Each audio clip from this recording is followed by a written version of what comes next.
আসসালামু আলাইকুম সুপ্রিয় দর্শক শ্রোতা বন্ধুরা, আপনারা যে যেখান থেকে আমাদের এই ভিডিওটি দেখছেন সকলকে আন্তরিক শুভেচ্ছা জানিয়ে শুরু করছি আমাদের আজকের ভিডিওটি।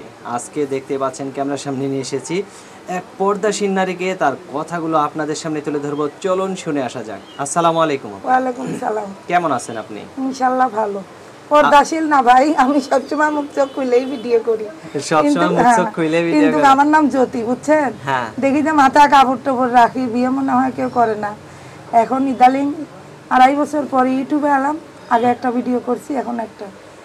2.5 বছর পরে ভিডিওতে আসলেন, তো এখন মুখ ঢেকে ভিডিও করতেছেন কেন? মানে পর্দা করা শিখতেছেন? মোটা বুইলা কেউ বিয়ে করে না, দেখি তো আল্লাহর রহমত। তে এখন তো সেই এখন তো শুকায় গেছি। শুকায় গেছে? হ্যাঁ, এখন শুকায় গেছি। অনেক শুকাইছি। কয় কেজি শুকাইছেন? অনেক শুকাইছি, প্রায় 8-10 কেজির মতো শুকায় গেছেন। আচ্ছা, তো এখন শুকায় গেছেন, তারপরেও কেউ বিয়ে করে না কে? কি জানি, ভাগ্য মনে হয় খারাপ। তো ভাগ্য খারাপ হইলো কেন? নিজের হাতে নিজে যদি ভাগ্য খারাপ তাকি আর হয়, নিজের হাতে নিজে দেয় ফেরাউন। আমি হলাম আল্লাহর বান্দা মানুষ। আল্লাহ কখনো কয় না যে ভাগ্য যার যার ভাগ্য সে গড়ে নিতে হয়, এটা একটা কথার কথা। কিন্তু আল্লাহ যদি কপালে সুখ না লেখে, আমার কি সুখ হবে? তাহলে এখন পর্দা করে আপনি আসছেন কেন? পর্দা করে আলাম, দেখি আল্লাহর রহমতে ইনশাআল্লাহ আল্লাহ রাসূলের নামে কেউ আমার বিয়ে করে নাকি, কোন বিদেশি হোক বাংলাদেশি হোক। এখনো আপনার বিয়েটা হইতাছে না কেন? এটাই তো ভাই আমার নসিব খারাপ। কেন নসিব খারাপ হলো কেন? বনে যদি আগুন লাগে সবাই দেখে, মনের আগুনটা আল্লাহ ছাড়া কেউ দেখে না। আপনার মনের আগুনটা মানুষ দেখে না কেন? কি জানি, পছন্দ করে না মনে হয়। আজকাল কত মোটা মানুষ পছন্দ করে না, শুকনা তাদের পছন্দ করে। আজকাল তো ইয়াং ছেলেরা তো মোটা মানুষই বেশি পছন্দ করে। কিন্তু আমার এই যে কর্ম সুখ নাই, ভাগ্য কপালে সুখ নাই, ভাগ্য বড় আজব জাদুকর।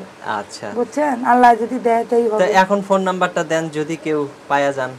যদি ভাই, আমি বললাম আমার একটা টিউমার হয়েছিল, ইনশাআল্লাহ অপারেশন হয়ে গেছে। খালি একটা সেলাই মেশিন পাইলে ছেলেটা অসুস্থ, ছেলেটারে নিয়ে কাজ করে খাইতে পারি, এটাই বড় কথা। আচ্ছা, আর কিছু চাই না। আমি মানুষে বলতে পারে বারবার ইউটিউবে আসে, কোন মানুষে ইউটিউবে আসে বারবার? যার পার নিচে মাটি নাই সেই আসে। অনেক দুঃখে কষ্ট করে ইউটিউবে লজ্জা, এগুলি সব মেয়েদের লজ্জা হইলো অলংকার অহংকার, সেটা না রেখে ইউটিউবে আসি। কেন আসি? শুধু পেটের দুঃখে আসি। আল্লাহ তো মোটামুটি সুন্দর বানাইছে, কিন্তু মানুষকে আর মান সম্মান বিক্রি করে খাইতে পারে? আমরা হলাম গরিব, আমাদের ইজ্জত তো কি আছে? এটা যদি হারিয়ে যার কিছুই থাকবে না। আচ্ছা, তো আপনার ফোন নাম্বারটা বলেন। বলি 01 77 28 28 41 41 722 722। হ্যাঁ, লাস্টে 22। আপনার নাম্বার তো মুখস্থ? ও ভাই, আমি অশিক্ষিত, নিজের নাম লিখতে 13টা ভাঙি কলম। 13টা কলম? আমার একটা ছেলে আছে।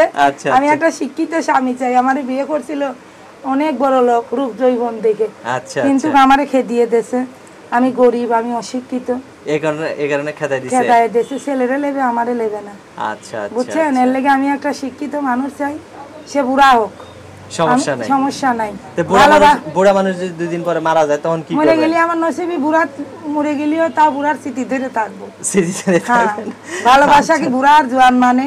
আচ্ছা, ছেলেরা লাই বুড়ি, বুড়োরা লাই ছুরি, জামানাই পড়ছে এটা। কিন্তু আমি জোয়ান ছেলে চাই না, আমার পারলে একটা বয়স্ক লোক ফোন দেখ। আচ্ছা, তো আপনার নামটা আরেকবার কোন? আমার নাম জ্যোতি। আবার মোবাইল নাম্বারটাও বলি। বলেন। 0177 2841 722, লাস্টে 22। আচ্ছা, বলে দিলাম নাম্বারটা, ভাই শিখছি তাও। আচ্ছা, আমার ছেলের কাছে, আমি অশিক্ষিত, দয়া করে আমার পাশে আগে আসেন। আচ্ছা, ঠিক আছে জ্যোতি আপু, ভালো থাকবেন। আচ্ছা ভাই, আপনিও ভালো থাকেন। প্রিয় দর্শক, আপনারা ভালো থাকবেন। আজ